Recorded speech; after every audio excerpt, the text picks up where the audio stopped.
Hyvää päivää ja tervetuloa tänne ei niin aurinkoiseen Harjavaltaan.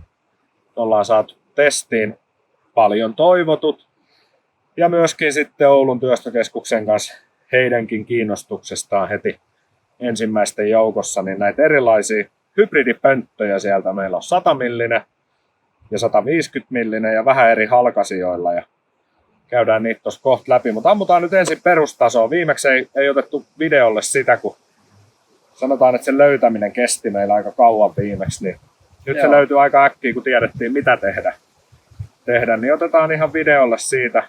Yksi laukaus saatiin tänne, mitta siitä, niin otetaan nyt ainakin pari vielä, että saadaan niin kuin se perustaso ilman jarrua. Sitten otetaan verrokiksi sinne tuo Botnia Maxi, mikä viimeksikin ammuttiin, ja sitten testataan samaten Oulun työstökeskuksen oma suujarru. Löytyy täältä meiltä, niin ammutaan se ja sen jälkeen siirrytään noihin pönttöihin. Yes. Lähtee.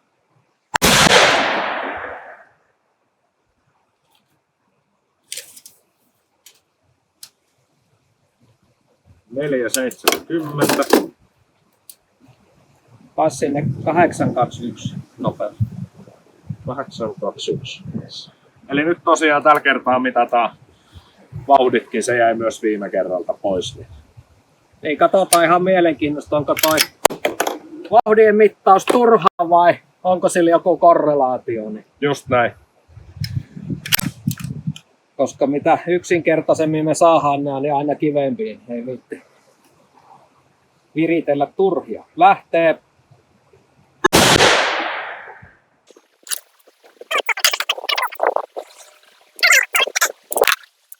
Nyt jouduttiin itse asiassa tällä kertaa niin jouduttiin vaihtaa, ei saatu sakon rangea, niin tämmöiseen Cellier ja Pellotin 9,1 grammaseen 6,5 Creedmooreen. Tää oli ehkä hitusen halvempaakin. Joo. Mutta luodin paino on nyt 9,1 grammaa, viimeksi oli 9,3.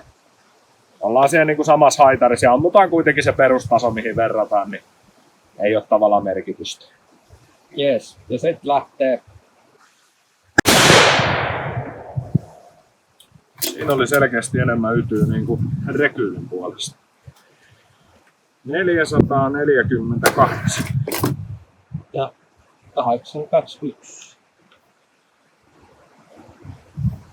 Yes. Sitten meillä on tuo perustaso. Siitä pyöritään semmonen 460 milliä ja sitten tulosten pitäisi olla paljon suurempia, mitä enempi rekyyliin häviäämättä. Jep.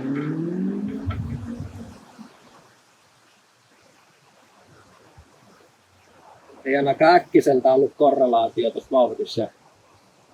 Kun tuossa oli kaksi samaa vauhtista aika paljon. Ei, kyllä varmaan niin kuin enemmän eroja tulee tässä penkissä, mutta siksi ammutaan muutama laukaus, että saadaan keskiarvo siitä. Ja kyllä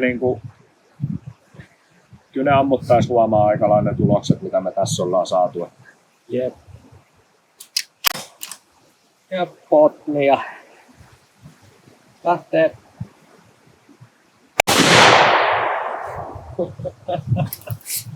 Kyllä se muuttaa aika tehokkaasti ääneksi ton rekyylin.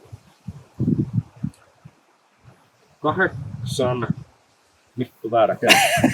Mä ihmettelinkin, että onpas nyt hasardimitta tulla.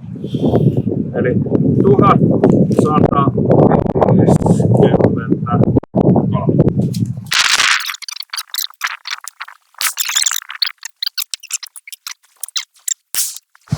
1141. Ja 817. Tässä oli kuule ihan selkeä suunta. Mut. Vaihdetaan tuohon työstökeskuksen jarruun. Jep. Pitääkö lipastaa välissä? No lipastaa. Ja tää työstökeskuksen jarru, niin tää on tosiaan 30-reikäinen. Ja tästä on nyt, en mä tiedä vaikuttaako se tähän, mutta sanotaan nyt, että kaikki nämä säätöruuvit on otettu irti, ne kaikki 3. Eli tavallaan tuo niinku downforcea mahdollisimman paljon. Joo. Joo, se meni kyllä niin päin. No. Joo, lähtee.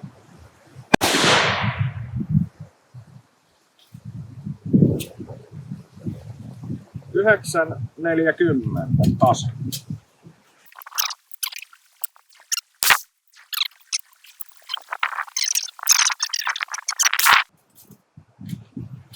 Yhdeksän 6 6. Ja 8-17. Yes. Sitten me päästään oikein pihviin. Onhan tämäkin osa sitä pihviä tää jarru, mutta... Elikkä lähdetään liikenteeseen. 6,5 millinen pönttö, 100 millinen ja 6,5 jarru siellä päässä. Eli tää on niinku nyt tehty periaatteessa niinku tähän pyssyyn. Kyllä. Sitten me testataan sen jälkeen sama pönttö, 30-kaliberinen jarru, sama pönttö, 93 jarru. Sitten käännetään tilanne toisinpäin, eli meillä onkin 93 pönttö ja siihen 6,5 jarru. Sitten meillä on siihen 30 jarru ja sitten se 93 jarru. Ja katsotaan, että mitä eroja me saadaan sillä, että meillä muuttuu jarruhalkasia ja pöntöhalkasia. Ja missä on niinku suhteessa paras rekyylin poisto. Et äänenpainettahan me ei pystytä nyt mittaamaan, koska sen mittaaminen on aika tavattoman kallista. Niinku luotettavasti. Mutta voidaan korvakuulolla vähän sanoa, että mitä eroja löydetään. Jarru taitaa olla nyt väärinpäin. Onko? On. Kato peru. Jes, eli jarrussa on selkeästi portit on ylöspäin enemmän auki kuin alaspäin, niin ei pöllähdä maa ja tulee pikkusen sitä alastyöntävää voimaa pienen. Kyllä. Nyt on mielenkiintoista nähdä, että miten vertautuu. Botnialle ei tulla pärjää, se on pommin varmaa, mutta miten vertautuu omaan Niin kyllä. Oulun Ja varsinkin sitten toi 30, niin sitten on niinku... Niin. Mut katsotaan, lähtee. Oho! Oho! Nyt olen yllättynyt. 1053. Elikkä siis... Siis tosi hyvä.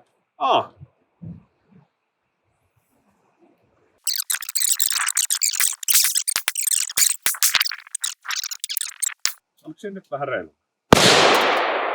Ei. 1033. Lähtöjä oli sitten, no joo, kirjassa ensin.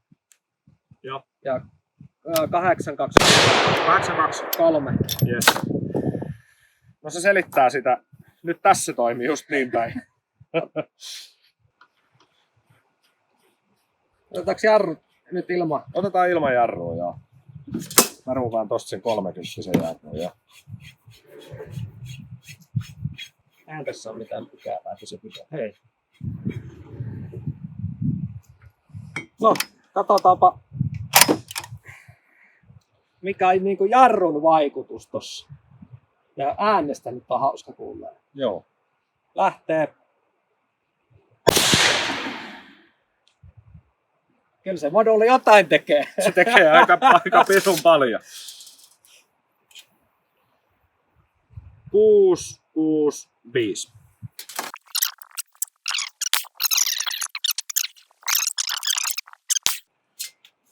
Ollaan niinku 641. Eli ollaan itse asiassa yllättävän lähellä sitä, että meillä ei olisi mitään suulaitetta. Kyllä.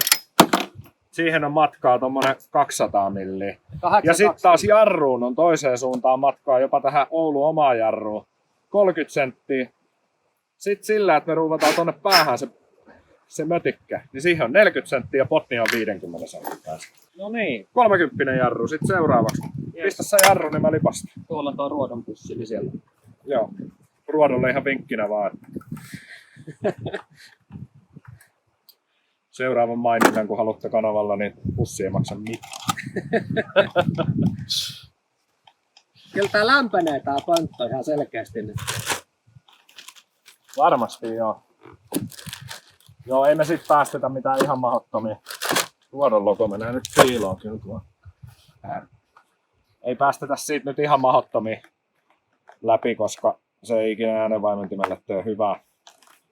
Et ammutaan tästä pöntöstä nyt vielä 6 laukausta ja Joo, mutta toisaalta taas, että Sitten kyse pääsee jäähtymään. aika paljon PRS-käyttöön menee näitä, niin Joo, kyllä sen pitää se 12 laakia niin kuin nopeasti ammuttuna kestää. yes. Ja lähtee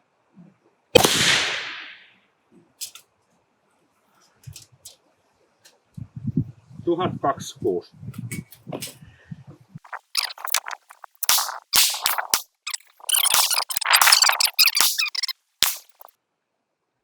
Tonni 14.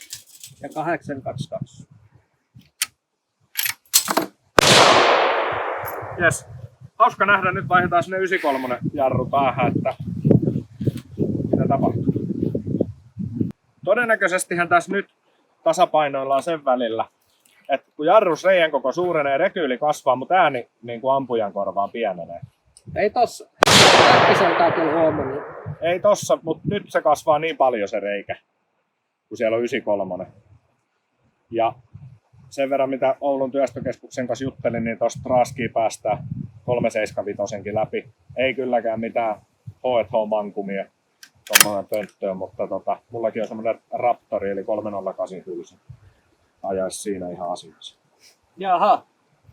Ja lähtee. On hiljaisempi ääni.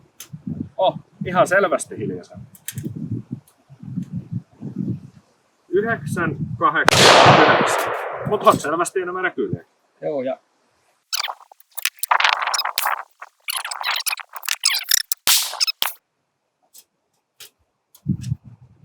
9, 6, 6.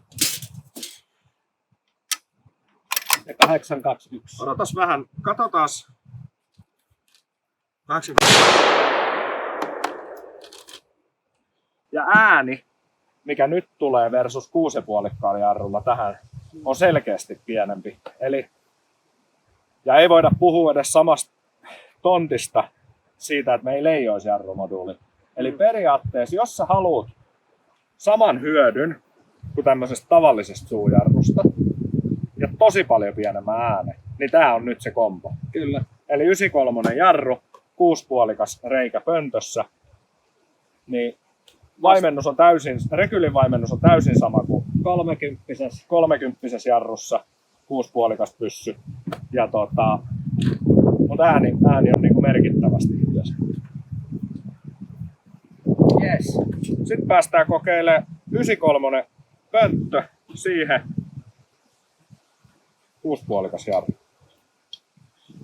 Tää on nyt se, mitä niin kuin minä ainakin odotan innolla. Ääni on varmasti kovempi. Mutta saadaanko me niinku ultimaattinen rekylin poisto? Päästäänkö lähelle pottia? Vai onko se rekylin poisto jopa pienempi? Katsotaan. Tämä meidän käy. 6,5 jarru. Ja lähtee. Ääni oli kyllä tähän mun mielestä niin kuin edellistä komboa ainakin selkeästi Oli kovempi. edellistä. 1050.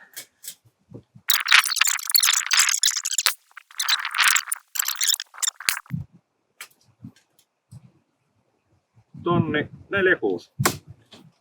Ja 818.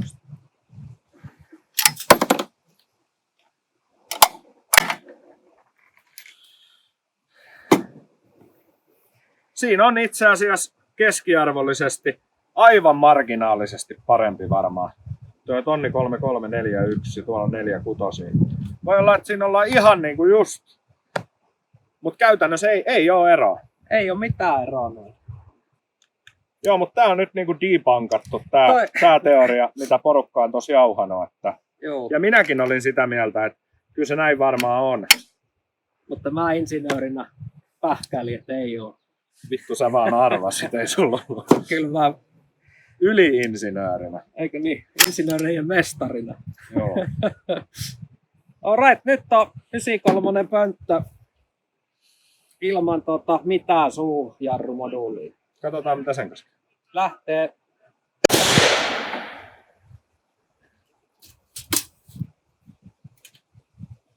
Kuusi, 7, 6.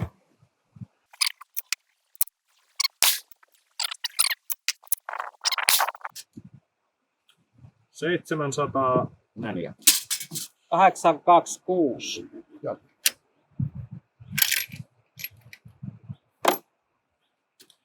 Tässä oli nyt semmonen juttu, että tässä oli vähemmän rekyyliä kuin 6,5 pöntössä. On erikoista, mutta erikoisia on muutenkin tulossa. Joo. Nyt lähtee muuten paita pois, rupesi aurinko paistaa. Täällä on ollut ihan surkea keli tänään, tähän asti.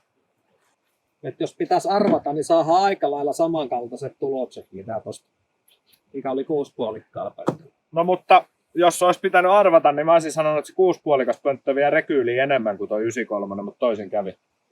Niin kuin ilman mitään. Niin, joo. Että Oliko ne sisaret? kyllä niissä vaan vähän eroa oli. Joo. Tuommoinen 5 senttiä. Oho, no on se sitten. Lähtee. Nyt on mielenkiintoista. 1056.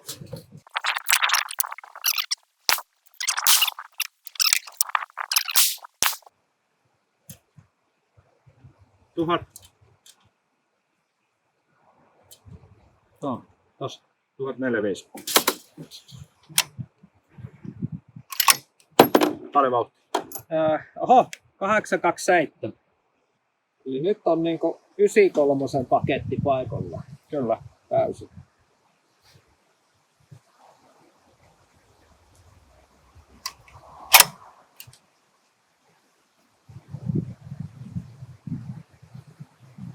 Lähtee.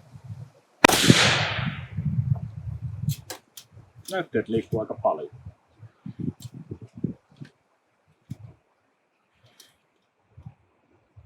Tonni 10.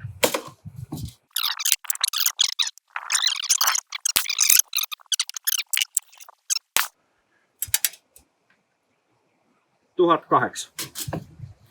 Ja 821. Yes. Siinä oli about sama rekyyli. No olisi ehkä ihan vähän enemmän kuin 6,5 pönttö ja 30 jarru. Mutta ero oli pieni. Mutta siis selkeästi niinku 93 pönttö ja siihen ne haluamasi jarrumoduulit. Aina sen ammuttavan kaliberin mukaan. Niin Joo, ja nyt täytyy vielä katsoa se. budjettiratkaisu. Ja niin, että nyt tää 150 niin, pönttö. koska elikkä nythän meillä on myöskin uskomus, että tää lyhyempi niin, ja Va- jarru vie, niin kuin vaimentaa enemmän. Kyllä. Eikä ainoastaan meillä, vaan se uskomus Siis- on niinku yleinen uskomus. Niin kuin rekyllistä puhuttaisiin. Niin. Ääntähän nyt, mä veikkaan, että no se kuulee sit, mutta veikkaus on taas, että ei korvakuulolla voi sanoa. Ei varmaan. Mutta annetaan vehkeitten jäähtyä, tää nyt Joo. vähän lämpöistä. Jees, mutta nyt ei ole mitään jarrua, niin 150 pönttö ja lähtee. Ääni on hiljainen. Oh, On tosi hiljainen pönttö. Ja näissä nyt se on 7, 9, 4.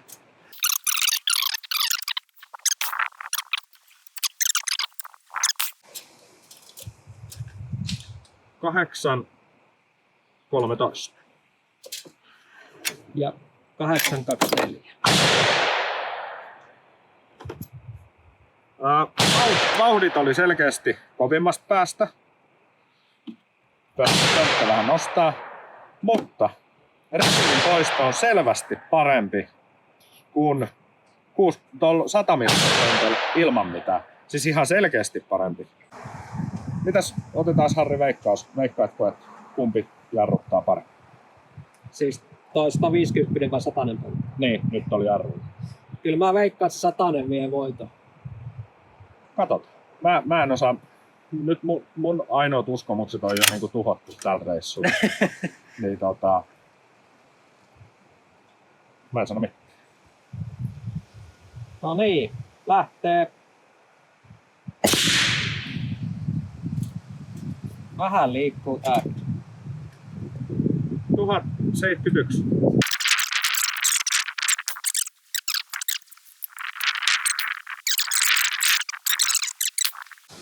Ei se muutu mihinkään. 1,40. Joo.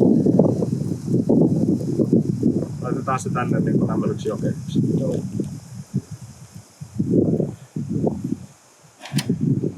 No, Puhutaan pienistä eroista, mutta jarrutti paremmin kuin 100. Kyllä. Vaihdetaan sinne vielä se 93. Joo. Lähtee. Oho. 1000. Pidä paikasta. 1017.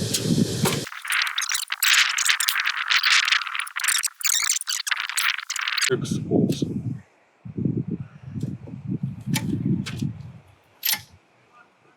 Yksi kuusi vauhti. 825. 825. Se oli millin päässä siitä edellisestä, kun oli 100 vauhtia. Tuntuu, että tällä 150 pöntöllä toi vauhti korreloi enemmän. Joo. Tässä voi tulla lämpöväräily niin kuin aika paljon nopeampaa. Kyllä. Sillä lailla. No, se on oikeasti aika hotti. Joo, ei toi 100 lämmennyt niin. Ei. Mutta tehdään nyt sen vykspaukku semmonen, että ammutaan taas ilman mitään, niin katsotaan, että se matsaa siihen alkuperäiseen. Joo. No se on sieltä on. Ja 6,5 jarru. Joo. Noniin, nyt tää mun mielestä liikkuu vähän. Vittu kun jysähtää kun kuunnellut tota toista, niin. Eikö se oo aika hyvä? 1160. Ja mitä se oli silloin alussa? 1153. Se on ihan pikku linjasta. Joo. Overis. Tehtiin niinku tarkistusmittaukset vielä tähän loppuun. Ammuttiin alkupäätä ilman mitään potniaa. Sitten valittiin keskivaiheelta yksi tommonen jarru. Kaikki on niinku linjassa sen kanssa, eli mittatulokset on luotettavia ja dataa on saatu. Kyllä. Nyt seuraavassa episodissa sitten Harri pääsee tykittämään noilla vähän esteen päältä. Ei ruveta näitä kaikkia mahdollisia komboja. Mut siinä se. Kiitos kun jaksoitte katsoa ja seuraavaksi Harrin ammuntapätki. Ja lähtee.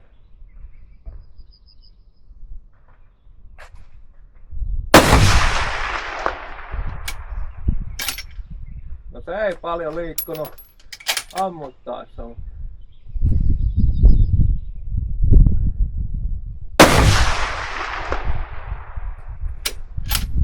Jes.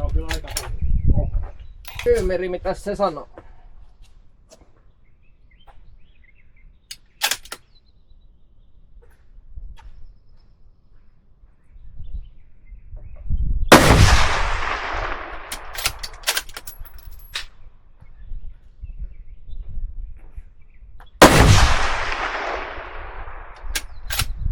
Tää on jännä, tää on niin vaihtelevaa, että ekalla vaukauksella oli ihan ok toi ristikko, mutta sitten toisella se pomppaskin. Pyörihän kaikkikaan pyöri. No niin, Oulun työstökeskuksen jarru. Otetaan toi.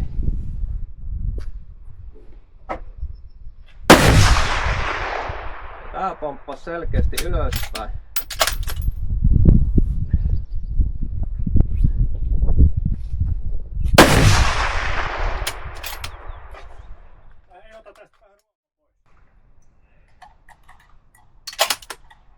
Tohon viiva.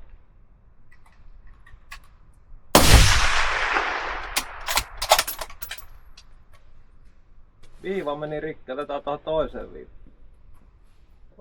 Otetaan sampuu vielä. Joo, siitä.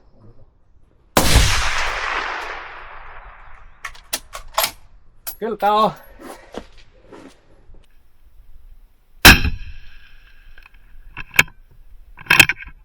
No se ei paljon